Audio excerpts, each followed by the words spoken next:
Olá, bom dia. Marcos Amorim está aqui.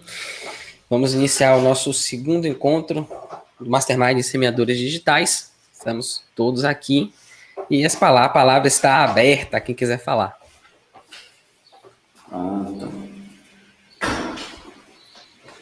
Tá franqueada a palavra? Tá franqueada aí.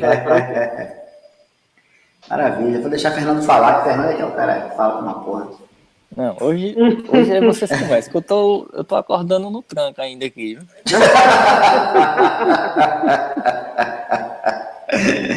É barril, né, Fernando? Ah, você se acorda às 5 da manhã, é? Eu acordo 4h25. Vocês são um robô, é? É mais ou menos isso. Quase eu coloquei pra hora aqui. Agora você falou um negócio interessante, Fernando. Deixa eu compartilhar com vocês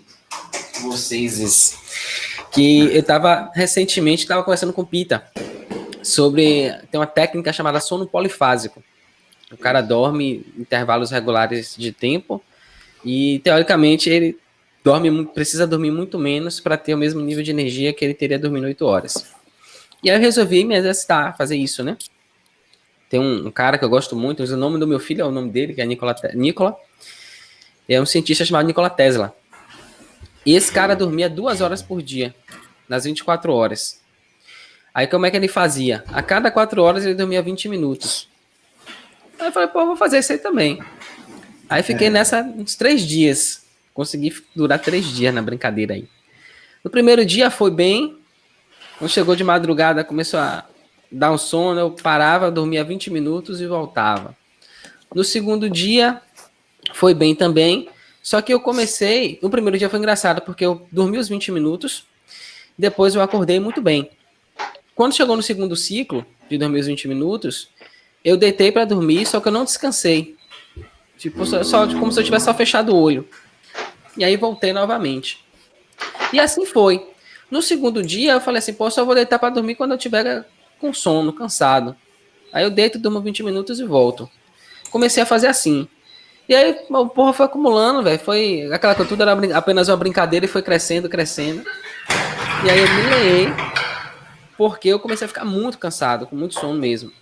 E aí na técnica ele fala que você tem que dormir realmente de 4 em 4 horas. Senão, o negócio vai dar ruim. E realmente foi o que aconteceu comigo. Só que o que é que eu percebi? Eu percebi que eu, por exemplo, há algum tempo já eu tenho acordado às 4h30. E às vezes, ao longo do dia, eu ficava com muito sono, muito cansado.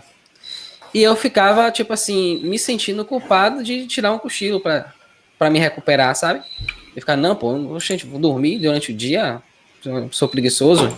E aí ficava nessa. Só que, tipo, eu não rendia, porque eu ficava o dia todo aquela coisa daquele sono e empurrando. Só que nesse processo eu acabei descobrindo que você tirar 20 minutos de sono é altamente revigorante. Então o que é que eu faço hoje? Eu acordo às 4h30, vou trabalhar, e quando bate aquele sono que eu começo a ver que não estou produzindo, não estou conseguindo focar, eu simplesmente deito, tiro um cochilo de 20 minutos e volto outra pessoa. Então eu vou nessa pegada. Então eu não consegui fazer o sono polifásico, né? Pretendo até testar novamente depois, mas esse ganho aí para mim já foi bem substancial, né? Porque eu não fico mais o dia todo sofrendo com sono, cansado, esperando chegar de noite para dormir. Quando eu sinto que o negócio que o bicho pegou, eu simplesmente paro ali 20 minutos, recupero e volto. E é outro nível. E como é que faz para conseguir dormir só 20 minutos? Porque se eu deitar, vou acordar no outro dia. É aí que tá. Quando eu deito, eu boto o celular para despertar. Eu boto 25 minutos depois, né? Porque até que você fecha o olho, relaxa e tal. Sim, e outro importante que eu esqueci de falar. O que é que eu percebi? Quanto mais relaxado você tiver, mais melhor vai ser o aproveitamento do seu sono. Lembra que eu falei do primeiro dia? Primeiro dia eu consegui relaxar bastante. Tipo assim, eu apaguei. No segundo ciclo, nesse mesmo primeiro dia, já foi diferente. Foi como se eu tivesse só deitado na cama, com o olho fechado. Então passou os 20 minutos e eu não descansei. Então não é só deitar e dormir 20 minutos. Você tem que estar o mais relaxado possível para conseguir entrar nesse estado. Quando você consegue entrar nesse estado de relaxamento, É muito massa, velho. A sensação que eu tenho é que, tipo, é que eu passei horas dormindo. Tem dias que eu deito pra dar esse cochilo de 20 minutos, e quando eu acordo, eu fico perdido, eu fico achando que, tipo, é o outro dia de manhã. Aí eu fico, porra, perdi meu tempo, tinha um bocado de coisa pra fazer, não sei o que e tal. Só que o despertador, hoje, ele já me dá esse insight, entendeu? Porque o problema é que desperta também 4h30 pra eu acordar. E eu uso uma mascarazinha, né, para poder ficar tudo escuro. Isso também ajuda bastante. Então eu consigo entrar no estado de relaxamento muito profundo. E nesses 20 minutos é como se eu tivesse dormido horas. Às vezes é como, na minha cabeça, é como se eu tivesse dormido de um dia para o outro. Então quando você volta cheio de energia. E o massa dos 20 minutos é que quando você dorme exatamente esse período de tempo, 20, 25 minutos, só não pode deixar chegar a 30 para cima. Porque a partir desse ponto você começa a entrar no processo de letargia. Você começa a ter dificuldade de acordar e voltar. Então, 20 minutos é o tempo ideal. Você consegue dormir pra caralho em 20 minutos, velho. Eu falo por experiência própria, porque a sensação que eu tenho é essa, é que eu dormi por horas e horas e horas. O efeito acontece mesmo. Eu não usei, eu até tinha lido uma vez sobre esse sono, essa forma, mas não pratiquei ele não. Mas, por outro lado, eu mudei um pouco a minha rotina. Todos os dias, meio-dia, depois do almoço, eu tiro o sono dos 20 minutos. Essa pegada mesmo. Que tem um efeito muito parecido. Como foi que eu descobri isso, praticamente? Sim, descobri não, já existiu, mas eu nunca tinha praticado. Que era assim, depois do almoço, eu voltava para o trabalho e dava um sono lascado. Não conseguia ficar acordado, tinha que levantar, lavar rosto, era uma agonia, porque eu pegava direto. E eu comecei a utilizar essa coisa do sono depois do almoço. Hoje já é um hábito meu. Almoço e logo em seguida eu vou lá e durmo. A siesta. O meu sono. A velha siesta espanhola, né? Aí eu faço isso também. Agora, adicionalmente a isso, eu passei acompanhando um médico chinês, ele falou da importância da vitamina B9, né? Associada à vitamina B12, e eu agreguei isso à melatonina. Então, hoje, todos os dias, 10 horas, eu uso como referência, agora 10 horas eu tomo a B9, a B12 e a melatonina. Até achei um negócio lá, substância Fitoterápica? mas não, trofano, bitrofano, esqueci agora o nome da... Porque você tem a melatonina, que é o resultado acho que é trofano. E eu consegui encontrar já a substância, que na verdade estimula a melatonina do seu corpo. Essa melatonina, ela é imprescindível, inclusive para você ter, quando você dorme, você produz ela, e só no sono você produz ela. Então, se você tiver um sono ruim, por exemplo, se tiver uma luz acesa, esse sono já não vai prestar. O ideal é que seu sono seja um apagão. Aí isso que o Marcos utiliza como uma máscara, né? Para ficar escuro é show de bola. O sono é infinitamente melhor. E se tiver um pequeno feixe de luz, aquele coisinha da TV, aquele botãozinho vermelho que fica aceso, uma luz de fundo, qualquer coisa dessa aí, ele atrapalha completamente a produção da melatonina.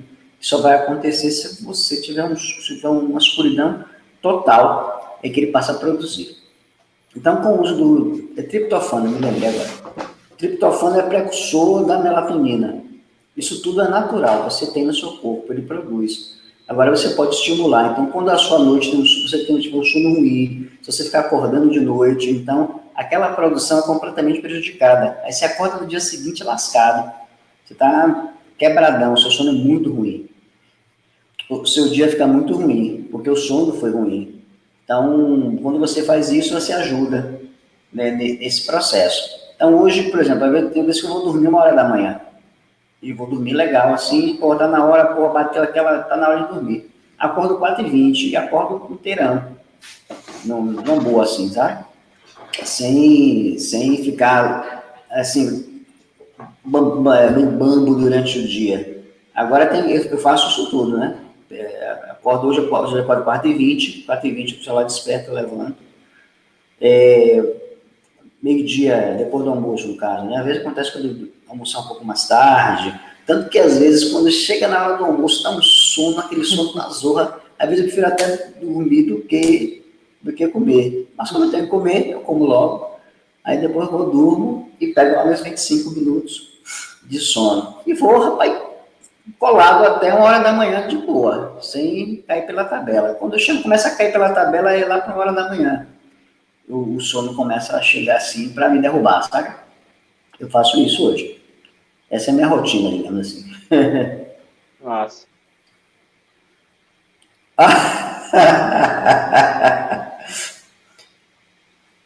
seu som tá desligado, Marcos. Eu tô falando que essa aqui é a minha máscara de dormir. Quando eu fui comprar essa aqui, foi uma onda, porque foi lá numa loja, num shopping, tipo loja de chinês, sabe? Aquela coisa de 1,99, que não tem mais, né? Então, eu nem lembro quanto foi isso aqui. Eu sei que só tinha desse tipo. E tinha, aí eu peguei isso aqui e falei, velho, eu vou comprar essa porra, porque eu tô precisando disso. E ela é macia. Eu consigo dobrar ela aqui assim e encaixar nessa parte de baixo do olho aqui, ó. Então fica bem escuro. E tinha eu e tinha um cara lá. Mas o vendedor perguntou se era para você. Oi, deixa eu te contar a história. Tava eu e o cara lá, e aí a mulher dele tava junto. E aí ele viu com o negócio da máscara na mão, e ele falou que tava precisando também. Mas, porra, esse negócio de bichinho assim. Aí eu falei, oxe, rapaz, só você que vai ver, sua mulher, não se preocupe com isso não. Porra, meus filhos vão ficar tirando sarro de mim. Não sei o que nada, rapaz, tu vai estar dormindo, não vai nem ver. Aí ele falou assim, se você comprar, eu compro. Eu falei, eu vou comprar. Aí segurei o negócio e fiquei andando, vendo as outras coisas e tal. Aí, velho, esse cara ficou me perseguindo a loja toda, até eu chegar no caixa e comprar o negócio. Eu tô de olho em você, eu não lembro de você, eu vou usar. Aí comprei, tô usando até hoje, velho, o negócio. E, porra, e realmente isso faz muita diferença na qualidade do sono. Tanto que quando dá os 20 minutos que eu abro o olho, às vezes começa a dar aquela letargiazinha, o que é que eu faço? Eu tiro a máscara e fico na cama com o olho fechado. Só essa luz que vem, mesmo com o olho fechado, já me desperta. Então é a técnica que eu tenho utilizado hoje, ultimamente, né? É isso mesmo. Tá, não sei se você pegou quando estava falando com eles aqui que o sono, a produção da Eu fui buscar melatonina. a máscara, mas eu tava com fonezinho. Estava ligado, né? Tá. Então a produção da melatonina só se tiver na escuridão total. E ela é imprescindível porque ela que me revigora. Eu terminei não falando por que vitamina B12, B9 e o triptofano vocês entenderam. Mas a gente tem, muitas vezes você pode até ter um sono, pô, eu durmo bem, acordo bem, babá, mas durante o dia eu sempre tenho aquele cansaço, eu estou trabalhando, mas estou sentindo cansado. Isso pode ser uma... Pô, eu estava com agora na cabeça aqui, fui contextualizar e saiu aqui. Mas é uma fadiga adrenal, lembrei. A fadiga adrenal ela pode ser exatamente causada pela falta da B9. A B9 está trabalhando essa fadiga adrenal. Então, às vezes, você pode até ter tido uma ótima noite de sono. Quando você acorda, porra, querendo dormir mais. O dia é muito ruim, é meio... Tipo como se estivesse andando no carro com o freio de mão puxado. Tá essa pegada aí. E aí, a vitamina B9, ela tem essa função. Então, já tomo há pouco mais de um ano que eu tomo a B9, e depois associei a B12 a ela, porque inclusive todos nós, absolutamente todos nós, temos deficiência de B12. Sim. E aí, automaticamente, né, quando eu associo as duas, eu dou uma carga de energia. Quando eu associo o triptofano à minha dieta, vamos dizer assim, pronto, aí hoje eu não tenho mais essa coisa de, porra, ficar o dia... Energia o dia inteiro. Energia o dia inteiro. Então tem assim, porra, hoje eu tô assim, tá. Tanto que às vezes eu gosto com tanta energia que eu vou varrer a casa, limpar a casa toda aqui. A gente tá sem secretária esses dias. Rapaz, eu já acordo no pique para varrer, lavar, fazer miséria aqui. É isso aí. Maravilha. Nossa. Pita, quer acrescentar alguma coisa? Pita é conhecedor dos Paranauê do sono aí. Aí, pronto. Manda bala aí, Pita. Eu tava conversando no dia que Marcos chegou com essa informação, o que ele estava tentando fazer. Eu estava explicando para ele o seguinte, que a parte em que a gente dorme durante o sono, o único tempo que a gente passa dormindo efetivamente são 20 minutos. Então, o que acontece? Por que o pessoal geralmente fala, a pessoa tem que dormir 8 horas por dia, o saudável é dormir 8 horas por dia. Essa regra não existe.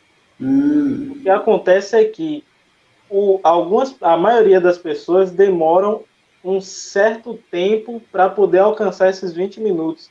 Então, o tempo que você passa dormindo, que é o sono profundo, que é o que realmente descansa e recupera o corpo todo e produz REM, todos né? os hormônios necessários, isso, são 20 minutos. Aí você passa, no caso, 7 horas e 40 minutos para chegar nesses 20 minutos.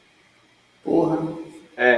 E aí, quando você acessa esses 20 minutos, o seu corpo já desperta.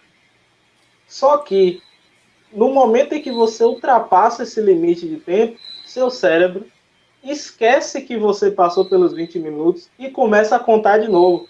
Por isso que as pessoas que dormem muito, passam muito tempo dormindo, elas geralmente acordam cansadas.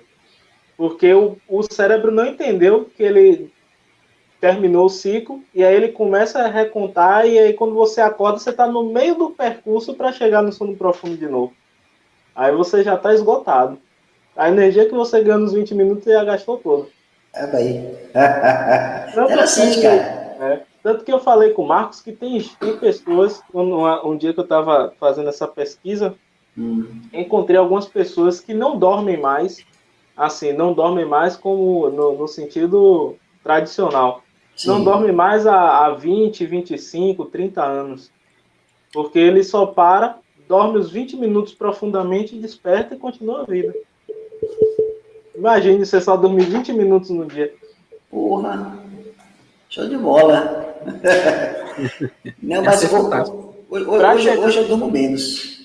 Para chegar nesse nível aí é que é o doido, né? Que demora. Não é assim também, você vai, vou conseguir. Não, você tem que bater. Tem gente que consegue bater o sono profundo em meditação. Tem gente que senta, medita e dormiu ali, pô. Já foi. 20 minutos, aí quando ele abre o olho, já continua a vida dele. Não precisa nem deitar. Nossa, quando eu crescer eu quero ser assim. Também. Eu vi o cara que, falando sobre esse negócio que ele fez, que esse sono que o Marcos falou aí. Ele fez o teste polifásico, isso. Ele fez, ele conseguiu chegar, ele mostrou como foi todo o processo dele até chegar, até o corpo conceber, né, a ideia. Acostumar. Passa pra mim, velho, eu preciso disso aí. Agora, foi ano passado que eu vi, eu tenho que ver novamente, eu não sei se foi que eu vi mais não. Mas você vai lá no YouTube histórico, desce até achar. Até cansar o braço. Beleza, eu vou ver isso. Esse aqui ele falou todo o processo dele, ele contou a história de todo o processo e ele conseguiu passar por isso. Ele falou que as primeiras semanas são terríveis, porque você vai, na verdade, o corpo não está acostumado àquele processo. Então, as primeiras semanas foram terríveis para ele. Então, ele ficava assim, era letargia, era o bicho pegando para ele lá e tal, até ele conseguir botar o corpo nesse ritmo. Mas ele conseguiu e assim, pô, agora eu trabalho nessa pegada. Ele até falou de alguns famosos também que utilizaram esse mesmo Só top. Leonardo da Vinci, Albert Einstein, Nikola Tesla. E uma porrada de cara aí que você conhece, principalmente da área da ciência. Todos eles aplicavam essa técnica. E muito massa isso aí. Isso era uma chave que estava faltando para mim. Você acabou de trazer. Sim. Que era, eu consegui 3 dias. No terceiro dia eu estava completamente acabado. E eu atribuí isso ao fato de eu não estar... De eu não estar cumprindo a cada 4 horas dormir 20 minutos. Sim. E aí eu estava me planejando para voltar a fazer isso. Só que nesse processo de voltar a fazer isso, provavelmente eu vou encontrar a mesma dificuldade que eu encontrei. Então o lance é você persistir até passar desse ponto, desse período. Isso. E aí isso me linka a uma outra coisa bem importante, né? Que é a nossa necessidade, aparente necessidade, de estar buscando o prazer e fugindo da dor, que é o funcionamento padrão do nosso cérebro.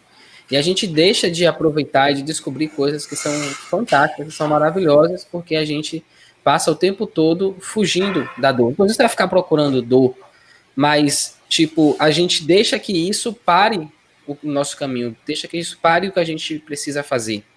Vou dar um exemplo. Em janeiro, eu resolvi largar o açúcar. E foi um negócio assim que foi no dia que eu decidi largar, eu larguei e estou até hoje sem comer açúcar. E foi um processo que não foi sofrido. O que eu achei mais interessante foi isso. Todas as vezes que eu resolvi largar o açúcar anteriormente, foi um processo sofrido, doloroso, e depois, logo em seguida, eu voltei. E agora eu larguei, e eu estou chegando num nível de satisfação, de prazer, de alegria em não consumir mais o açúcar. E o meu paladar hoje, eu estava conversando isso ontem com minha mãe, inclusive, é como se eu tivesse um paladar e as pessoas que consomem açúcar tivessem outro paladar. É assim mesmo. E o processo, essa parte de como foi que eu larguei o açúcar é bem interessante. Eu fui numa palestra de conscienciologia, uma galera aqui de Salvador que tem esse instituto, falando sobre vontade, explicando o que é força de vontade, como é que funciona, não sei o que e tal. E no meio da aula, o palestrante falou assim, ele falou do processo dele, que ele largou o açúcar. Se você me perguntar por que foi que eu larguei o açúcar, como foi que eu larguei o açúcar, eu não sei te dizer, eu simplesmente larguei. E aí isso para mim ficou muito marcado na palestra dele. E quando eu cheguei em casa, eu falei, porra, é verdade, por que tem que ter um motivo para largar o açúcar? A gente fica tentando justificar na nossa cabeça por que a gente tem que fazer determinadas coisas. E no final das contas, esse não é o real motivo.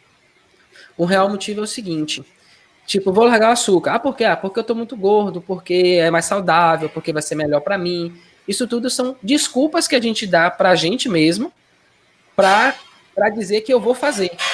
Só que o que está no fundo é o seguinte, você está disposto a largar o açúcar? Essa é que é a grande pergunta que a gente tem que se fazer. E aí você pode pegar isso e extrapolar para qualquer outra área da sua vida. Você está disposto a reticências? E aí a resposta que vier é que você vai trabalhar. Quando eu compreendi isso, eu cheguei em casa e aí eu falei, poxa, vou largar o açúcar. Só que eu me perguntei, eu falei, eu estou disposto a largar o açúcar? Automaticamente a resposta que veio foi não estou disposto a largar o açúcar. Aí eu falei, pô, então não vai adiantar nada eu tentar largar. Tipo, eu vou sofrer um período e depois vou voltar tudo de novo. Só que aí aconteceu um negócio que eu achei interessante. Eu comecei a me perguntar por que eu não estava disposto a largar o açúcar. E foi aí que a mágica aconteceu. Aí eu falei assim, pô, não estou disposto a largar o açúcar, por quê? Não, porque isso me dá prazer. É gostoso comer açúcar. Tipo, eu me sinto bem. Né? Mas aí eu comecei a pesar. Eu falei, pô, beleza, é legal, me sinto bem, é gostoso. Só que, pô, isso tá me engordando, isso tá me adoecendo. Será que vale a pena a relação custo-benefício? Eu comecei a pensar por essa linha.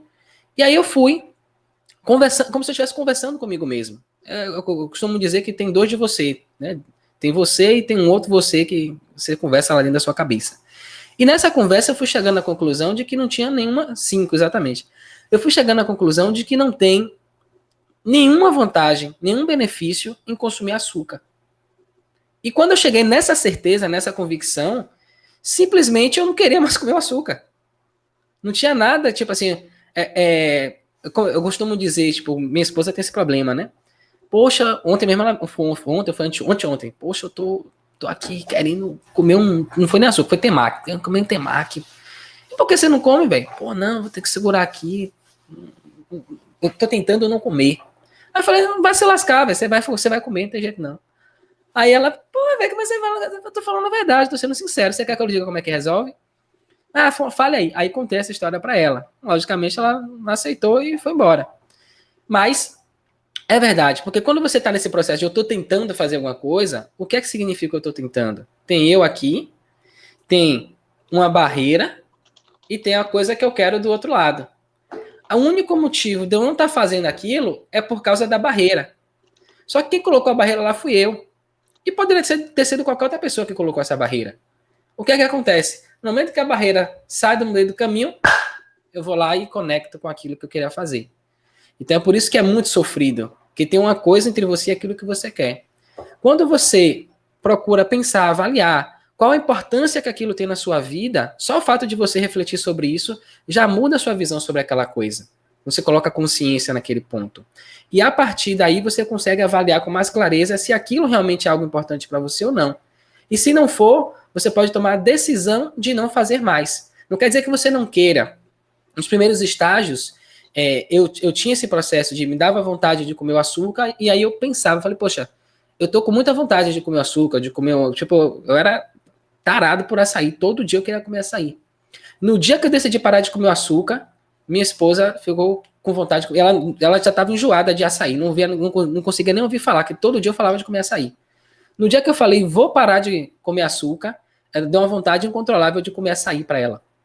Aí eu fui no mercado, comprei o açaí, trouxe, botei para ela, para os visitantes que estavam aqui em casa, e coloquei no congelador e ficou lá, até o dia que ela resolveu comer o negócio todo.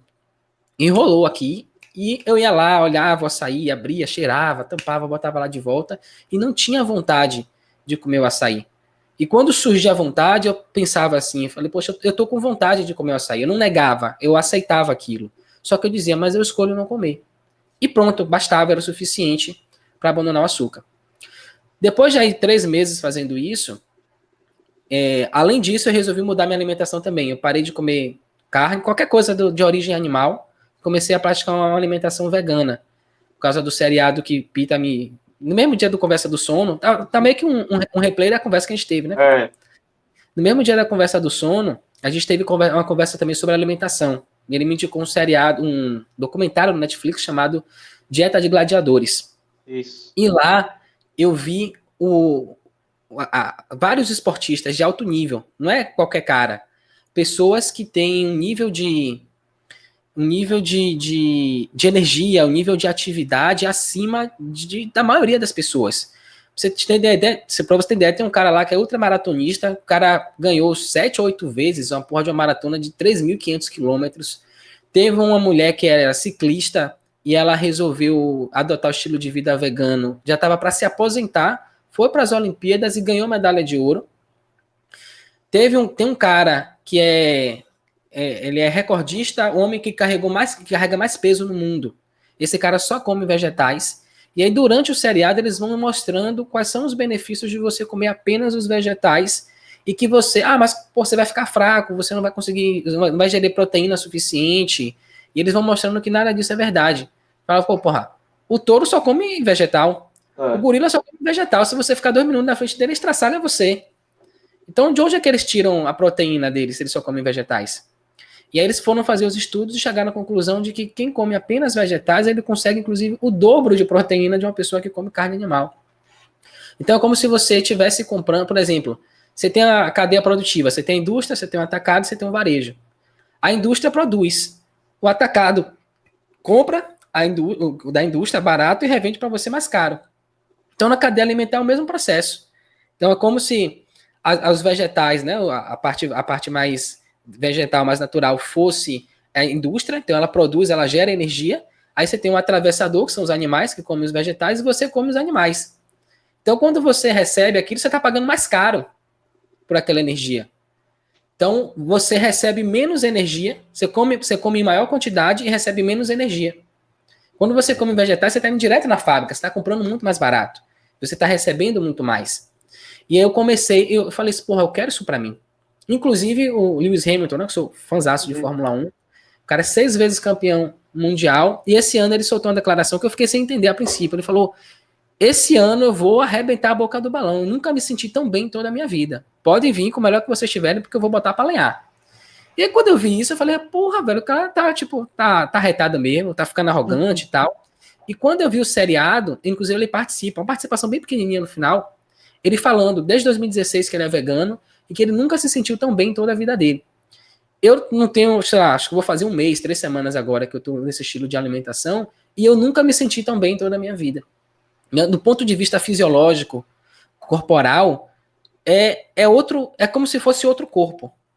É como se fosse outro corpo. Eu ainda não cheguei no peso que eu quero estar e tal, mas a disposição, energia, o sentimento de que o seu corpo está funcionando como um reloginho mesmo é muito forte.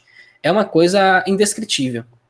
E aí, voltando para o açúcar, Hoje eu como, por exemplo, morango. Ontem minha mãe estava aqui me visitando, ó, vamos comer um morango aí de sobremesa.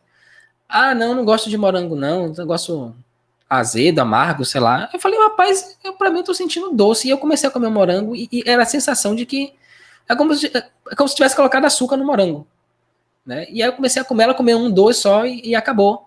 E esse negócio do suco que eu falei a vocês, inclusive eu tô tomando ele aqui agora, que eu adoço ele com canela. E, porra, pra mim é como se tivesse com açúcar. Então é outro paladar completamente diferente. Eu como um vegetal e eu me sinto bem, eu sinto prazer nisso. E antes, no começo, eu não sentia prazer. Para mim era uma espécie de tortura comer só vegetais. E hoje não é mais. Sem falar que canela é termogênico, né? Ele Pois é, da energia auxilia na no boca. processo de queima de gordura. Fora a energia que dá, cara.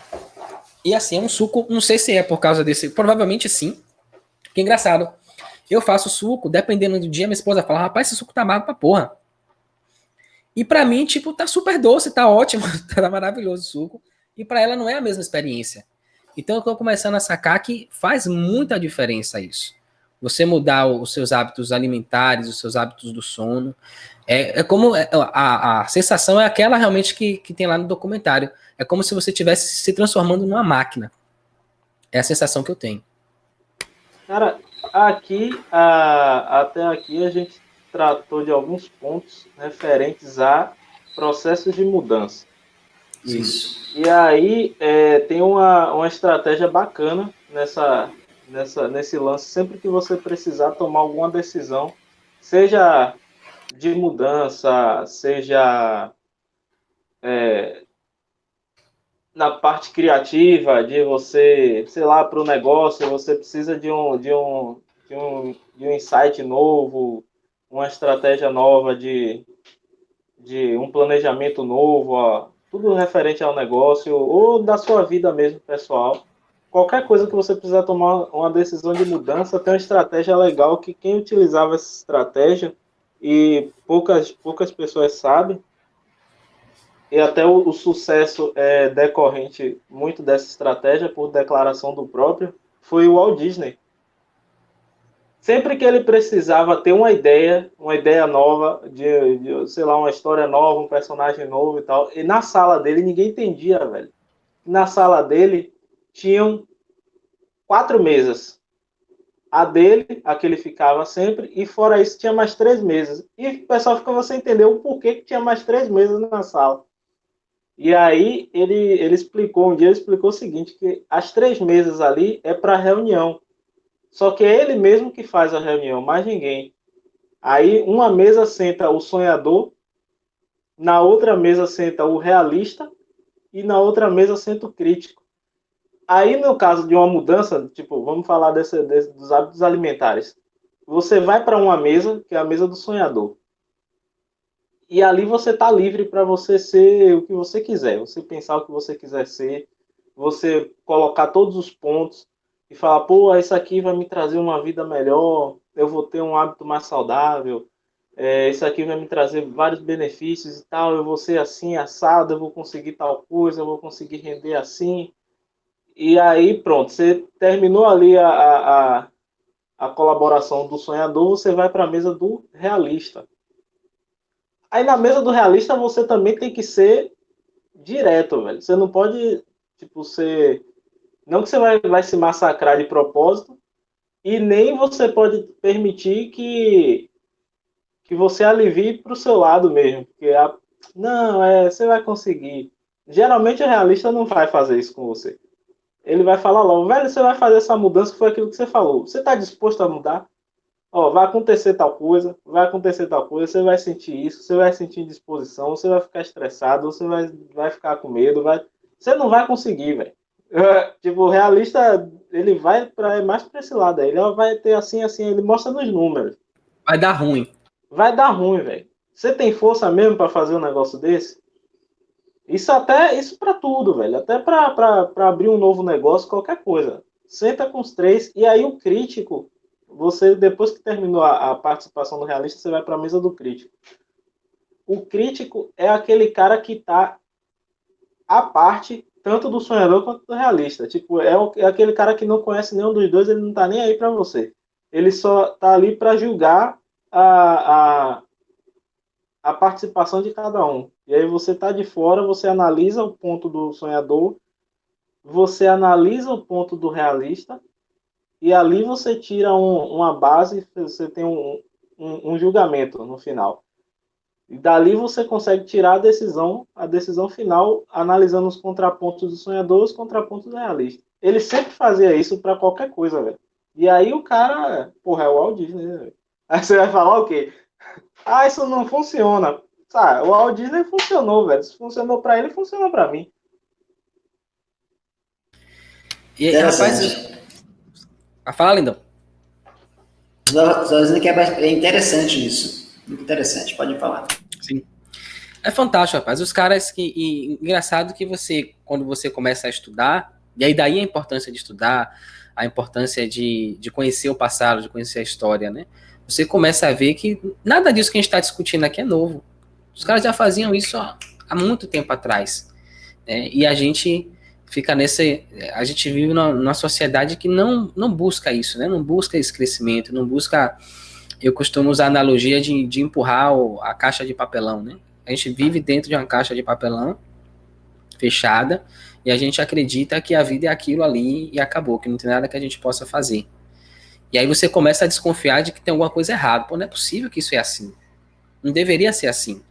E aí você começa a se mover em direção aos limites dessa caixa. E aí as pessoas começam, rapaz, cuidado, lá é perigoso, não vai dar certo. Mas tem alguma coisa dentro de você que diz que tem alguma coisa errada, não faz sentido aquilo. E você vai. E a galera diz que, rapaz, eu já fui lá, não adianta não, lá é um muro de concreto da porra de 10 metros de altura, você não vai conseguir escalar ele, você não vai chegar do outro lado, não tem jeito. E você vai. E vai, e vai, e quando você chega lá na porra do muro, você vê que não é um muro de concreto, é um muro de papelão. Aí você empurra, o negócio cai. E aí você, quando chega nesse ponto, você olha assim e fala, porra. É engraçado que eu tava conversando sobre isso com o Ruben, um amigo meu, e a gente lembrou de uma cena de um filme O Show de Truman. O mundo todo assiste a vida dele e tal, é como se fosse um Big Brother, só que o mundo inteiro assiste a vida dele. E chega um momento que ele chega nessa conclusão, pô, tem alguma coisa errada, tá tudo muito bonitinho, muito quadradinho, as pessoas ficam andando em círculos, tem alguma coisa errada nisso aqui. E ele pega um barco e se pica, vai ficar na porra, e começa a navegar, chega um ponto que ele bate numa barreira. Era para ser mar aberto. E ele falou, uma barreira aqui? Que porra é isso? Quando ele olha, é um negócio tipo de madeirite. E tem uma porta, tem escada e tem uma porta. E ele chega lá e descobre que a vida inteira dele foi uma mentira. Que tudo aquilo ele estava vivendo dentro de algo que foi programado para ele viver. E quando ele chegou na porta, é engraçado que você assistindo o filme, a sensação que você tem é assim, porra, agora o cara vai surtar, o cara vai se revoltar, vai gritar e tal. E ele fala, senhoras e senhores, muito obrigado, tenham uma boa noite, e abre a porta e vai embora. E aí, velho, eu nunca entendi aquela cena, até esse dia que eu tava conversando com o Ruben. E aí eu falei assim, porra, velho, você fica imaginando que o cara vai se revoltar e tal, e não, o cara tá feliz da vida. Por quê? É exatamente isso, quando você chega nesse ponto, que você descobre que não é um muro de concreto, que é uma caixa de papelão, que você empurra e aquela porra cai, você pensa assim, velho, o que é que tem do outro lado que eu posso viver? Tipo, você não lembra que você foi enganado a vida inteira, que você estava ali confinado, que as pessoas que estavam ao seu redor também estão enganadas. Eu acho que essa é a grande descoberta. Porque você chega à conclusão de que as pessoas não fazem por mal. Elas fazem aquilo porque é o que elas conhecem. E quando você descobre que tem um universo inteiro, um mundo inteiro ao seu dispor, você quer você quer aproveitar esse mundo, você quer explorar os novos limites. E ao mesmo tempo você fica com pena de quem ficou e quer voltar para ajudar essa galera e mostrar para eles, rapaz, não tem muro de concreto lá não, velho. É uma caixa de papelão, se você é uma barreirinha de papelão, se você empurrar aquela porra, desmancha a cara na sua frente. E as pessoas não acreditam, então elas ficam presas na própria crença delas e elas não fazem nada, não querem nem chegar perto daquilo ali para comprovar se realmente é verdade ou não. Então você fica oscilando entre essa felicidade de saber que a vida é muito mais do que você tinha achado até então e voltar para poder ajudar as pessoas que ficaram. É muito louco isso.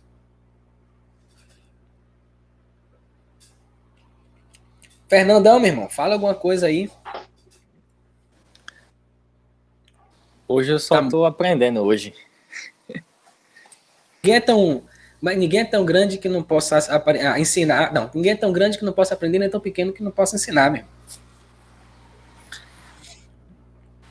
Assim, na verdade, tudo que a gente está conversando hoje, no caso, seria o quê? Que eu acho que pensar fora da caixa, que, vamos dizer assim, pode ser a grande sacada da vida da pessoa. E no caso, hoje em dia, a maioria anda muito alienado. Você só tem que olhar para frente, você não pode olhar nem para trás, nem para lado nenhum. E é aquela coisa, para você ser uma pessoa normal, você tem que fazer tudo o que a maioria faz. Então, quando você faz uma coisinha diferente, você já é taxado como louco. Essa é meio que uma realidade que a gente está vivendo hoje. Então, às vezes a gente tenta fazer uma coisa diferente, uma forma de ver, uma rotina. Todo mundo que está dentro dessa caixa já fala, cara, isso aí é coisa de louco, como é que você faz uma coisa dessa? E por aí vai. A gente sabe que, eu acho que uma das grandes barreiras são, normalmente, até as pessoas com quem a gente convive, que já é uma forma de uma barreira para a nossa mudança. Que a gente, de certa forma, muitas vezes a gente não percebe, só que muita influência do que tem na nossa vida são as pessoas que vivem ao nosso redor, que influenciam muito nos passos que a gente está. Então, é uma coisa que eu penso faz muito tempo, que no caso, o que faz muita gente é o ciclo com que a gente vive. Se a gente vive num ciclo que é fechado para determinadas coisas, que a visão está muito fechada, que está dentro daquela caixinha, a tendência é a gente seguir esse mesmo caminho. Fica muito difícil qualquer tipo de mudança. Então, uma coisa que eu acho, assim, que eu penso muito há muito tempo é o seguinte: se eu convivo muito numa coisa que age de uma forma, eu tenho uma tendência a viver também dessa forma. Eu acho que a influência se torna grande. Não sei, pelo menos do meu ponto de vista, eu penso assim. Então, uma coisa que eu venho pensando, é por isso que muitas pessoas pensam, então, eu tenho que andar com pessoas com, digamos, atitudes diferentes, que sejam boas, no caso, para a gente poder ter atitudes diferentes também. Se a gente convive muito com pessoas que são muito dentro da caixa, que pensam muito dentro dessa caixa de papelão, eu acho que a possibilidade de a gente sair dessa caixa, eu acho que cada vez vai se tornando mais difícil. Pode continuar aí, vocês. Verdade, verdade. Certíssimo, cara. Concordo plenamente. Tá vendo? Você usou a sua própria... Obrigado, irmão. Você usou a sua própria... seu próprio sentimento, né? Sua própria visão, e você conseguiu enxergar do seu modo. Isso aí as pessoas falam muito que nós somos a média das 5 pessoas com quem a gente vive, né? E essa é uma verdade. Então, se você quer ter uma vida diferente, fazer diferente ou coisa do tipo, você também tem que sair dessa caixa que você falou e buscar o convívio que você quer, visando o que você espera. Então, eu ouvi isso o tempo todo ultimamente. Eu não posso chegar a resultados diferentes fazendo a mesma coisa. Então, a figura de sair da caixa é exatamente de você sair daquele ambiente que você está acostumado, inclusive, que é a sua própria zona de conforto, para você atingir outro nível. E o mais incrível hoje, você não precisa nem sair de casa para fazer isso. Hoje, agora, por exemplo, a gente está cada um na sua própria casa, no seu próprio espaço aqui, e buscando uma relação, uma troca, né? E isso pode acontecer nesse formato que a gente está fazendo, pode acontecer com o próprio livro, a leitura leva você a isso. Bom dia, professor José Dilson. Espera aí que minha São secretária 7 horas em tá me ponto. falando aqui. Está 22 graus e céu nublado em... Minha secretária do Google aqui, né? Aí, então você consegue sair da caixa desse formato, através de um livro, através de palestra, através de busca, ou seja, você passa a buscar aquilo que você deseja, e você vai buscar pessoas que fizeram aquilo e que deram certo, ou está fazendo, enfim. Então, a sua relação, ela não precisa ser necessariamente física, né? Lado a lado ali, no convívio, jantando junto, almoçando junto, mas você saindo dali e buscando meios para estar como você está fazendo, cara. Você está aqui no meio de 3 pessoas que você nunca viu na vida, mas que você buscou e identificou, não, pô, aqueles caras ali tem coisas que eu gosto, eu curto pra caramba ali e tal, eu vou começar a criar essa relação, você buscou essa relação, então você está vivenciando isso é muito bom, e automaticamente você vai agregar a você mesmo, a sua personalidade, uma série de coisas novas, diferentes, porque você está buscando isso. E não se preocupe em ser igual a quem quer que seja, a ideia não é essa. A ideia é você se encontrar. Você pode se encontrar através da relação com outros. E você buscar ali, eu gosto pra caramba do estilo do Marcos, eu gosto pra caramba do estilo do Pita, do professor Jadilson, mas assim, você tem que buscar a sua própria identidade, mas esse ciclo pode ajudar você a chegar nesse nível. E você vai buscando isso através das relações. E o que a gente está fazendo hoje é exatamente isso. A gente vem aqui e começa a falar, a gente falou de várias coisas, falou de sono, de suco, de atividade, de nutrição, tudo isso, na verdade, leva à transformação, que é o que a gente está vivendo aqui.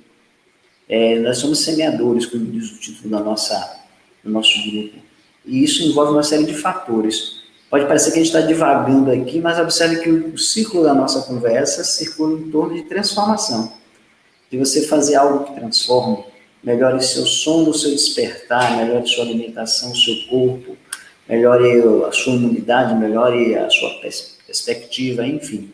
Então, o caminho é esse aí. Então, Fernandão, fique completamente à vontade, tá? E a gente vai aprender muito com você também, a gente consegue aprender. Jesus era muito... Ele olhava de perto, ele fazia aquelas coisas pequenas tornarem-se muito maiores do que aquelas que se achavam grandes. Esse é um cara maravilhoso para a gente aprender, é Jesus Cristo. Você vai lá, você vai ver a forma que ele lidava com as pessoas, com uma ótica de ele valorizar muito as coisas simples e fazer elas grandes. É incrível isso. Então, busque aí o seu caminho, cara. Show de bola. E assim, cara, cada um tem o seu jeito de ser. E você, por exemplo, você é diferente de todo mundo que está aqui nessa live. O seu vídeo, por exemplo, está na vertical, mas você está de lado. Aí eu estava observando isso e achei interessante, porque eu ia falar, velho, seu vídeo tá torto, ajeita aí. E no processo que a gente tá mudo seu microfone. É porque eu tô na garagem aqui, por sinal ficar melhor. Aí eu coloquei aqui o celular. Tranquilo. Mas o que é que eu quero falar com isso? Da moto, para sustentar, que eu já tava com a mão doendo já, de tanto segurar. O que é que eu tô falando com isso? Que, tipo, você tá diferente do padrão normal, usual, que as pessoas consideram que é o certo. Então, tipo, a pessoa, de repente, alguém tá assistindo esse vídeo no YouTube e fala assim, pô, velho, a câmera do cara tá torta. Mas quem disse que esse aqui que isso é errado e que o que a gente faz é o certo? Qual o problema do cara estar numa formatação diferente? Né? Então a gente começa, eu ia falar, e aí ao mesmo tempo, esse processo me fez refletir sobre isso. Mas, pô, não tá alterando em nada, é o cara ainda ali, eu tô ouvindo a voz dele, tipo, não tá alterando em nada a qualidade da nossa conversa. Só vai ter que virar assim o pescoço que é pra poder ver. Pois é, mas tipo assim, não tá errado, sabe? Então a gente vai... Mas aí vê de uma perspectiva diferente. Exatamente, esse que é o grande ponto. Fala, Pita. Na verdade, não tem nem o certo nem o errado. Tem a forma que funciona para você. Exato, exatamente. Então a gente fica muito preso a isso. Não, o jeito certo de fazer é assim. Então tem que ser desse jeito. E outra coisa que eu percebi foi a questão voltando para a alimentação, né, dos horários da alimentação. Um dia a gente estava aqui em casa, eu e minha esposa, a gente tomou café às 10 da manhã. Quando chegou meio-dia, a gente estava sem fome. Ela perguntou, você quer almoçar agora? Eu falei, pá, não tô com fome não. Ela, também não tô com fome não. Deixa quieto, na hora que bater a fome a gente come. Aí pronto. Aí de repente eu parei e pensei assim, falei, mas quem que disse que meio-dia é hora de comer? O que foi que definiu isso? Aí perguntei isso a ela falou, pô, é verdade. Não, velho, a partir de hoje eu só vou comer na hora que eu estiver com fome. E acabou. E, velho, foi a melhor coisa que eu fiz na minha vida. Porque quando eu comia de manhã, de tarde, de noite, naqueles horários pré-definidos, eu passava o tempo todo me sentindo cheio, empachado, estômago pesado, sabe? Eu não tinha a energia que eu tenho hoje. Hoje eu como só coisas que vão me nutrir e procuro comer nas horas em que eu realmente estou com fome. Eu não tenho mais essa janela. Não, meio-dia é o horário de ter que parar tudo para almoçar. Se eu não estou com fome meio-dia, eu não vou almoçar meio-dia. Se me der fome 5 da tarde, eu vou almoçar 5 da tarde. E eu me sinto muito bem assim. Ou seja, você começa a se desprender das formas, do jeito certo de fazer as coisas. E isso também exige coragem. Porque toda vez que você tentar fazer alguma coisa diferente do que a maioria considera como seu certo, que foi convencionado, as pessoas vão tentar puxar você na média. Elas vão te atacar. Não tem jeito. E você tem que estar com isso em mente. E saber que é o seguinte, as pessoas não estão fazendo por mal. Elas simplesmente não sabem fazer de outra forma. Então você não tem que parar ou tem que ter medo da crítica que vai vir de lá para cá, porque você pensa diferente ou porque você faz diferente. Tá funcionando? Você tá prejudicando alguém com a sua maneira de agir ou a sua maneira de ser? Não. Então não tá errado, cara. Tá tudo certo.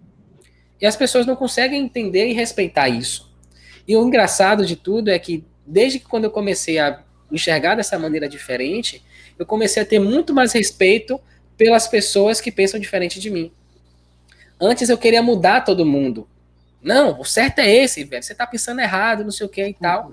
Hoje não. Hoje, tipo, eu tenho minha maneira de pensar, eu tenho minha maneira de agir, de ser. Vejo uma pessoa que pensa diferente de mim, não concordo com aquilo, tento conversar, dialogar com a pessoa, mas se eu sinto que a pessoa não quer mudar e aquilo ali, eu respeito. Pô, beleza, tranquilo. Funciona para você assim? Funciona. Então seja feliz. Acabou. Né? Então, assim, ter a consciência também de que não é porque que eu tô fazendo desse jeito que o meu jeito é que é o mais certo de todos. E uma outra coisa que finalmente a gente aprende, que foi aquilo que eu acabei de falar. Ninguém é tão grande que não possa aprender, nem tão pequeno que não possa ensinar. Então você sempre tem alguma coisa. Se a pessoa chegou na sua frente, apareceu para você, velho, é porque você tem alguma coisa a aprender com ela. Claro. Não importa. Meu filho mesmo, eu aprendo com ele, pô. O menino tem 4, 5 anos de idade. Então ele tem uma disposição de ajudar absurda. Ele briga com você porque ele quer ajudar a fazer as coisas. Né? Então o nível de disponibilidade dele é muito grande. Ele é uma criança muito dada, assim, sabe? Muito solícita. Então ele tá o tempo todo lá querendo fazer as coisas, querendo ajudar você. E isso ensina lições pra gente. Porque a gente considera que aprendizado são só coisas, digamos, mais concretas. Pô, o cara me ensinou a fazer tal coisa, o cara me ensinou a ganhar dinheiro e tal. Mas os maiores aprendizados que a gente pode ter são os aprendizados, as lições de vida que as pessoas passam através das suas atitudes. E uma criança, ela tem muito a ensinar para um adulto. Basta ele querer ver. Se você tiver com os olhos abertos, você começa a enxergar muitas coisas que você, inclusive, faz que uma criança não faria. Ou o que você tenta impor para uma criança. Por exemplo, essa questão da alimentação. Eu estava pensando o quanto que a gente estava sendo prejudicial para ele, porque ele tem esse problema, né? Ele chega meio-dia, ele não quer comer. Todo mundo está almoçando e tal, e ele não está com fome, não está afim. A gente, não tem que comer, come. Não, a quantidade está pouca, tem que comer mais. Então, olha o quanto você começa a limitar, colocar ele dentro da caixinha. E aí eu comecei a perceber isso, e o quanto que eu estava prejudicando meu filho, por exemplo. Ou as atitudes que a gente acaba tendo com os nossos filhos. Seu filho vem fazer uma pergunta para você, você não tô com tempo agora não, vai para lá, não sei o que, tô ocupado, não me incomode. Claro que tem situações que você precisa daquele tempo e ele tem que entender isso também. Mas você começa a perceber que as suas atitudes, os seus filhos refletem as atitudes que você tem. E eu comecei a ver os meus filhos tendo certas atitudes que eu não estava gostando daquilo. E de repente eu percebi que aquelas atitudes eram minhas atitudes. Eles só estavam repetindo aquilo. Então eu não podia culpá-los por aquilo. Eu tinha que mudar as minhas atitudes para que a partir daí eles começassem a responder de maneira diferente. E foi o que começou a acontecer. E é engraçado, é incrível como eles se comportam de uma maneira aqui em casa e de outra maneira na casa das mães. Por quê? As mães querem que eles façam o que eu estou mandando fazer. Faço o que eu mando, não faço o que eu faço. E aqui, não que eu seja perfeito, não, mas eu estou o tempo todo observando as atitudes deles e vendo o que é que eu estou contribuindo para essa atitude e vendo, pô, então preciso mudar isso aqui, eu tenho que melhorar isso aqui. Então, quando eu mostro para eles qual é o jeito correto de agir, de fazer, eles simplesmente repetem. Só que aí você tem que estar disposto a pagar o preço de olhar para aquela atitude do seu filho, da criança que seja, e se enxergar ali. E ver que aquilo ali é reflexo de quem você é, do que você está ensinando para ele. E mudar. Então a maioria das pessoas não querem isso. É muito mais fácil dizer, velho, faça o que eu estou mandando fazer aí, fique quieto e acabou. E qual é o efeito colateral? A criança dá um conflito, não tem como, porque, poxa, você está falando uma coisa e está fazendo outra. Ele, logicamente, vai querer repetir aquilo que ele está vendo ser feito. Ele está vendo você repetindo aquele hábito todo dia. Mesmo que ele não queira, ele vai repetir aquilo. E ele toma uma porrada porque ele está fazendo aquilo. Mas, porra, por que, é que você pode e eu não posso? Né? E é dose quando seu filho chega e fala isso para você. Minha filha, outro dia, me falou isso. Porra, por que, é que você pode fazer e eu não posso? Ah, quando você faz, tá certo. E quando eu faço, tá errado. A vontade você tem de meter a mão no pé do ouvido. Mas você para e reflete, porra, ela tem razão, ela tá certa. E aceitar isso com humildade e mudar. Então, porra, é uma fonte de aprendizado inesgotável. Qualquer situação, qualquer coisa que possa acontecer na sua vida, basta você estar com os olhos abertos e querer aprender. E ter essa humildade de aceitar que, porra, não, você tem razão, realmente eu tô errado. Independente de ser seu filho de 5 anos, de 10, ou de ser seu chefe. Isso é difícil de você chegar. Maravilha, é isso aí, viu? É bom você ouvir seu filho falar assim. Porque a gente passa por isso. Marcos, ele sempre foi um menino assim, muito prodígio. A gente tinha uma relação muito boa. Até um dado momento eu quis meio que moldar ele, né? Até determinado ponto. E, claro, às vezes ele fugia completamente dos critérios estabelecidos. Tanto que a gente tinha um Chico Doce que a gente tomava lá, para ajustar, porque ele ouvia uma voz, e que era sempre contrária à minha voz. E a gente tem que ajustar. Claro que disciplina faz parte do processo da educação da criança, não é que você vai deixar ela livre para fazer o que ela quiser. Mas você identificar, como ele identificou, potenciais na criança e que você tem que dar essa liberdade de crescimento e a relação da comunicação é muito boa. Em um dado momento da nossa relação, foi exatamente o que aconteceu. Eu tirei o Chico Doce da brincadeira e introduzi o diálogo, que foi terminou sendo muito mais importante. E eu sempre me lembro disso, de vez em quando a gente lembra desse fato. Toda vez que eu chegava em casa, ele tinha uma série de questões. O Marcos sempre foi muito questionador. Isso, aquilo, aquilo outro, pá. A Lúcia, né? E ele achava que eu sabia tudo. Na vida, quem sabia era meu pai. Minha avó, às vezes, perguntava uma coisa à minha avó, falava, pá, veja com seu pai. Ele ia lá, porra, meu pai, tá. Aí chegava lá e perguntava, eu respondia, tal. Aí, em um dado momento, eu falava para ele assim, olha, você pode aprender também, não precisa só eu te ensinar, você pode aprender com muitas coisas e tal, nos livros, etc. Aí eu me lembro que eu fiz uma assinatura de uma revista e passei para ele, chamada Despertai. E lá tem assuntos diversos ligados aos aspectos bíblicos, mas a casos científicos, situações, etc. e tal.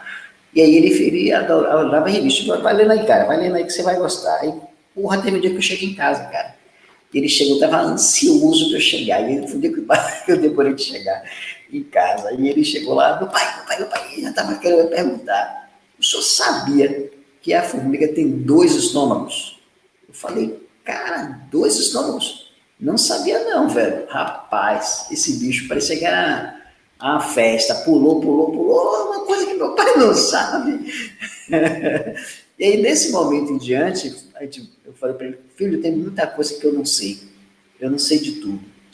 E você pode aprender a buscar isso. É importante que você busque as suas próprias respostas. Eu vou te ajudar, mas é importante que isso se abra na sua cabeça. Então, eu posso ser uma referência para você, mas você pode buscar suas próprias referências, e os livros ajudam nisso. E aí teve esse livro, depois eu comprei esse enciclopédia gigante, enfim.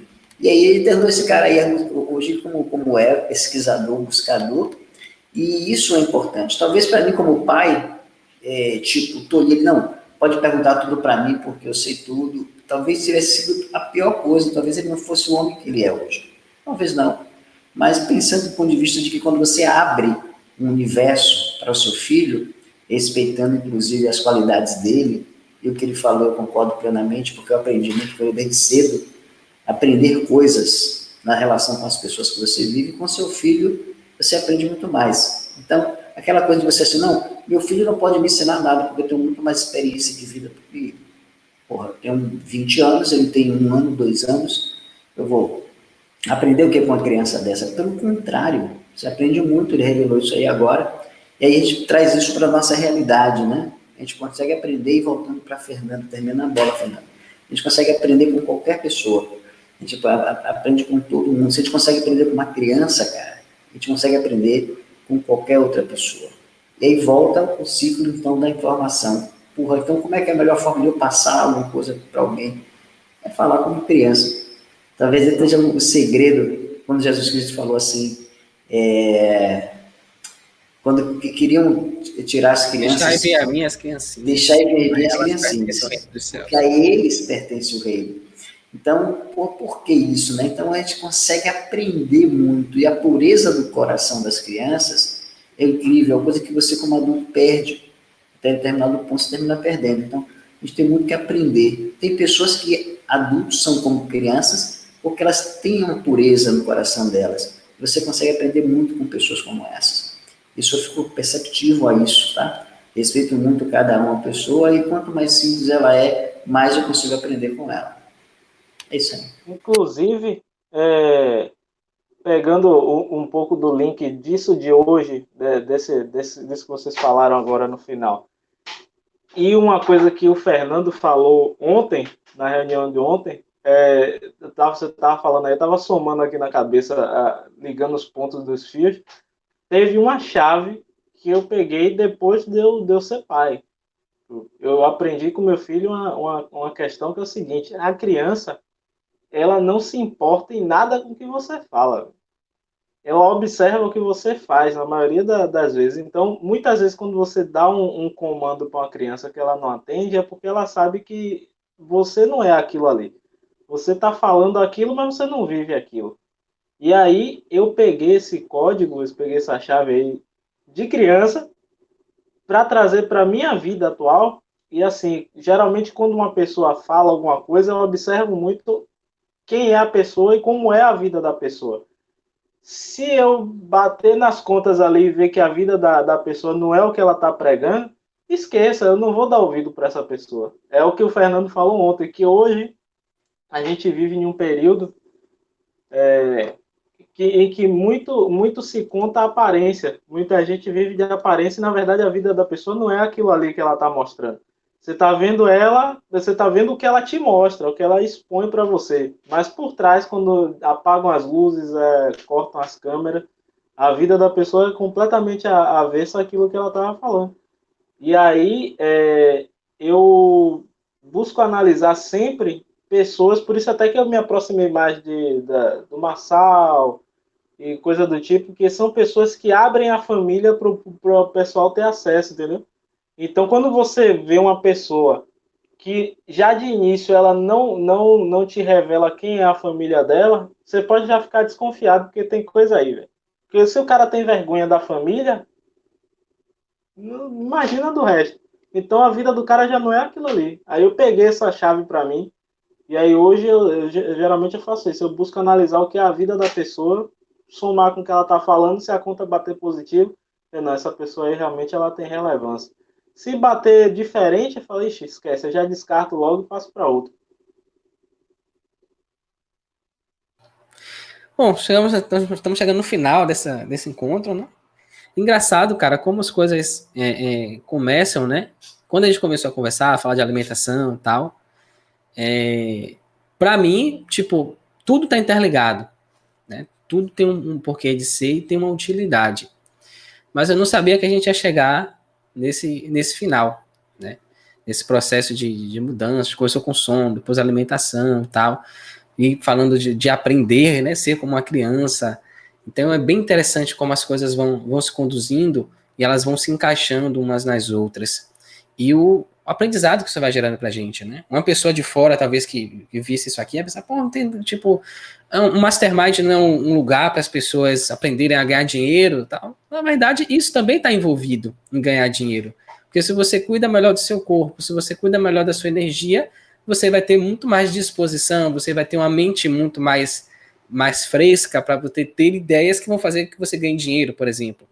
Mas não é só isso, né? Tem muito mais coisas envolvidas. Então é um processo que é muito mais amplo do que simplesmente se juntar para pensar como que você faz para ganhar dinheiro. Tem muitas coisas envolvidas antes. Inclusive essa parte do segredo que a maioria das pessoas não contam, né? O cara tem lá milhões e milhões na conta. Pô, mas como é que é a rotina do cara? Como é que ele se alimenta? Como que ele dorme?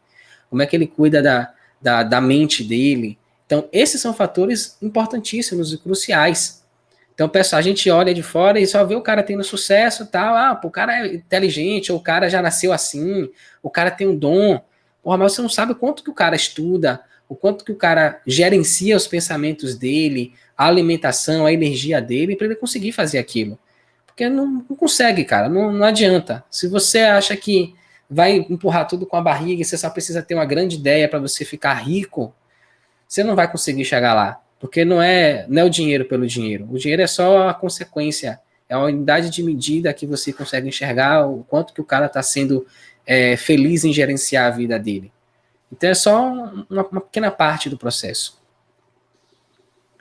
E agora eu franqueio a palavra de novo para a gente fazer as considerações finais aí e finalizar a nossa transmissão de hoje.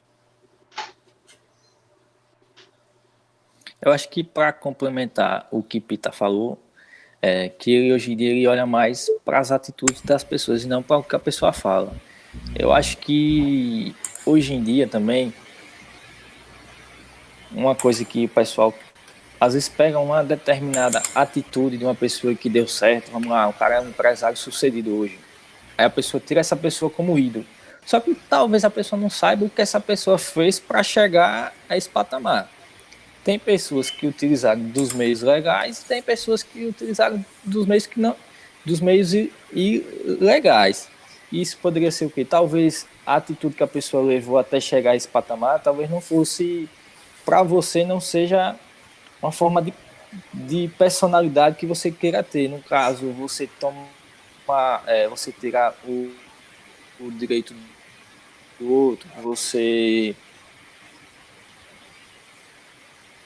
tratar uma pessoa mal, falando, acho que a gente deve avaliar as atitudes das pessoas e não ver só o final da história e achar que essa pessoa é um ídolo pra gente, ou então a gente seguir uma coisa que a gente só viu o final, só viu a ponta do iceberg.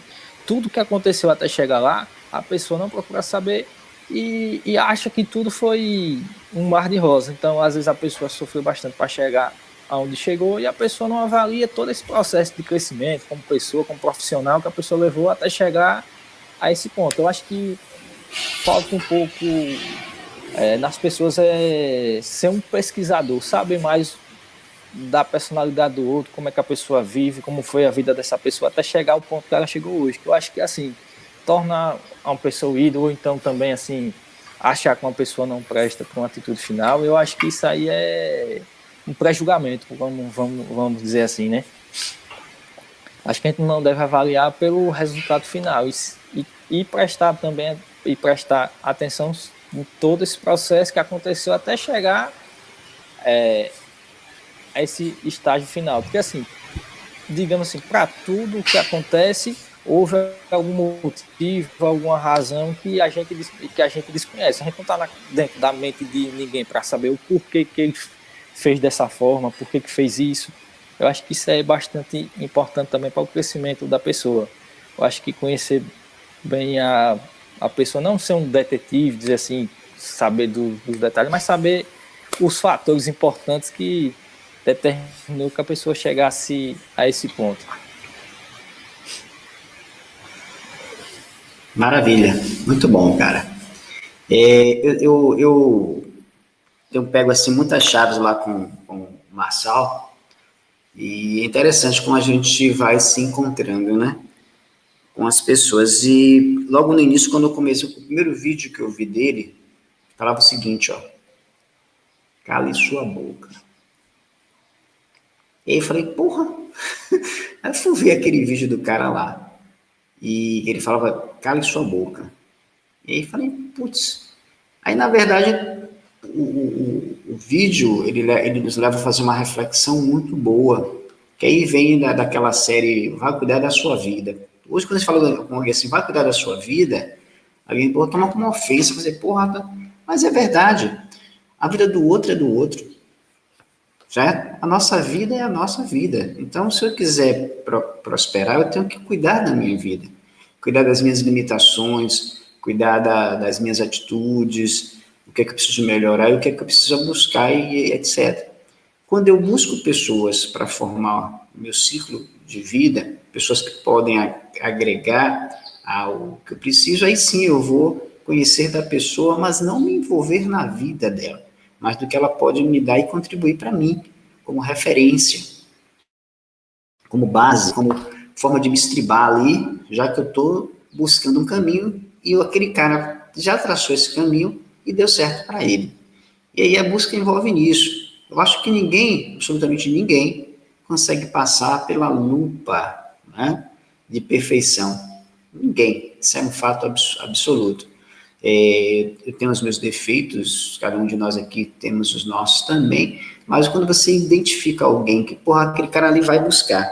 E aí Pita falou uma coisa aqui que fechou para mim um detalhe que eu não tinha ainda nem refletido, que é, além de seguir o Marçal como hoje uma referência para eu ser o mesmo, então ele tem me ajudado muito, eu ser eu mesmo, buscar sim você colocar para fora você sem medo de ser feliz. Ele fala assim, rapaz, você não gostou de mim não? Eu sou pior do que isso. Mas um ponto que eu achei super interessante foi o seguinte, ele mostrou ele mesmo, mostrou a sua família, mostrou a cara dele, ele chega lá e manda pra puta que pariu, eu não quero nem saber, meu irmão. No vídeo lá ao vivo, o cara chega lá e não deve nada a ninguém, certo? Não tem que ser, mas assim, é o cara que assim, porra, mas o cara não devia falar, mandar o cara se fuder, mandar o cara pra puta que pariu.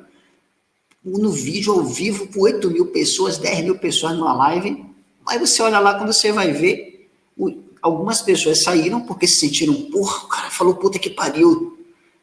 Mas quando você vai olhar lá, o nível de pessoas que saíram foi mínimo.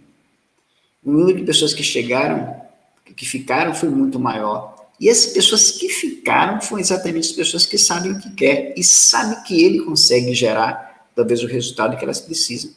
Aí entra, portanto, nesse detalhe de você, não é que você vai entrar, escrutinar completamente a vida de alguém, mas o que ela consegue gerar como referência. E aí, Fernando, entra esse ponto que o Peter colocou, que eu acho que amarra essas pontas. Então, eu não preciso ser o detetive de buscar a fundo a vida do cara, mas o que ele está mostrando para mim é suficiente para poder crer nele. E um dos pontos mais importantes que o Peter colocou, que é exatamente mostrar a família, mostrar quem você é por dentro, mostrar por detrás das câmeras. E ele faz isso o tempo todo. Então, é uma pessoa que gera verdade. As pessoas que são verdadeiras, essas valem com certeza a pena de você, vale muito a pena de você segui-las. Diferentemente daquela ideia geral, né, daquele quadrinho, né? Acreditada, a gente só sabe quem é a pessoa quando convive. Isso. E é verdade. E às vezes você não consegue conviver lado a lado com a pessoa, mas o que é que ela consegue mostrar dela? É só aquilo que está atrás na frente da câmera? E o que está atrás da câmera? Você consegue enxergar? Ela tem coragem de mostrar o que está atrás das câmeras? E esse é um ponto. E aí você consegue ver a personalidade que a pessoa tem e você, não, eu vou seguir o cara, né? Ninguém você vai seguir cegamente. Você vai identificando ali, vai dizendo, porra, não, esse cara aqui consegue me dar coisas que vão mexer comigo, como, porra, de lá para cá tem um pouco mais de um mês, 2 meses mais ou menos, que eu estou seguindo ele. E aí, quando eu comecei a seguir ele, eu falei, porra, vou fazer esse método IP, porque eu acho que eu tenho muito bloqueio dentro de mim. Até falei com minha esposa isso. Aí depois falei com o Marcos também e tal. Eu vou fazer, porra, eu vou botar na minha meta. Esse ano eu vou fazer e acabou, meu irmão. E coloquei isso como meta para mim. Para fazer lá para dezembro, onde tivesse, e já me organizando para fazer isso. Porra, quanto custa 6 mil reais? Caralho, velho. Caro pra porra, para participar de um negócio desse. Mas peraí, quanto é que vale a sua vida? Aí você começa a pensar. E aí a vida foi gerando, chegou no ponto dele chegar nesse método, dele criar esse grupo de... Tá, porra, hoje eu estou fazendo parte de um grupo da porra, entendeu? Com um cara aí que vai me dar acesso a esse outro nível que eu tanto queria chegar. Então, é um processo, né, para você chegar até lá. Mas, enfim, para não ficar delongar demais, é que a gente vai divagando aqui nas coisas, mas eu acho que a relação ele é importante. Como ele mesmo faz, network é melhor que dinheiro. E de fato é. As relações são muito mais importantes do que qualquer outra coisa. Até porque, na verdade, o que a gente está buscando é prosperidade, não é dinheiro. E prosperidade não é só dinheiro, prosperidade é tudo na sua vida. É família, é o seu trabalho, é o que você acredita, é onde você quer chegar. É isso aí. Lá. Eu, Pita, quer arremata aí vou pra gente? só acrescentar uma história que veio na minha cabeça aqui agora, que eu lembrei, que vem a calhar com tudo isso que a gente estava conversando, desde o ponto da alimentação, aos hábitos de preservação de sono, de energia, de convívio, de observação, análise, aprendizado. Eu não lembro quem foi o autor dessa história, não vou lembrar agora de cabeça, mas ela trata sobre um assunto que tem extremamente, tem uma relevância muito grande com relação à prosperidade. É um princípio, na verdade. E fecha bem com isso que a gente falou, desses cuidados. Era um cara, um dia ele estava dormindo, aí ele acordou, aí a primeira coisa que veio na cabeça dele foi perguntar para a cama dele: ô cama, o que é que você ganha comigo dormindo em cima de você todo dia? Te amassando, te bagunçando. Aí a cama respondeu para ele: eu não ganho nada, mas eu fico muito feliz em ser útil para você, em poder trazer conforto para o seu sono, te manter relaxado, para você acordar bem disposto. Aí depois, bem, muito obrigado. Aí ele levantou da cama, pisou no chão, saiu caminhando, aí perguntou para o chão: ô chão, o que é que você ganha pelo fato de eu pisar em você todo dia, de eu machucar você, de eu sujar você? O chão, eu não ganho nada, mas eu fico muito feliz em poder te dar essa segurança, em poder te dar um lugar lisinho, um lugar plano, um lugar confortável para poder você caminhar, um lugar livre de obstáculos. Essa é a minha felicidade. Ele, pois bem, muito obrigado. Aí ele foi comer, terminou a comida, ele olhou para o prato e perguntou para o prato: ô prato, o que é que você ganha em eu te sujar de comida todo dia para poder fazer minhas refeições? Aí o prato: eu não ganho nada, mas eu fico muito feliz em ser útil para você, te fornecendo um lugar limpo, um lugar digno, para poder você fazer suas refeições com qualidade. Ele: muito obrigado. Aí fechou o ciclo, ele foi, no outro dia ele resolveu fazer uma pergunta diferente. Ele perguntou para a cama o que é que deixava ela triste. A cama respondeu para ele: o que me entristece é quando você sai e me deixa toda bagunçada. E eu não consigo mais ser útil para ninguém.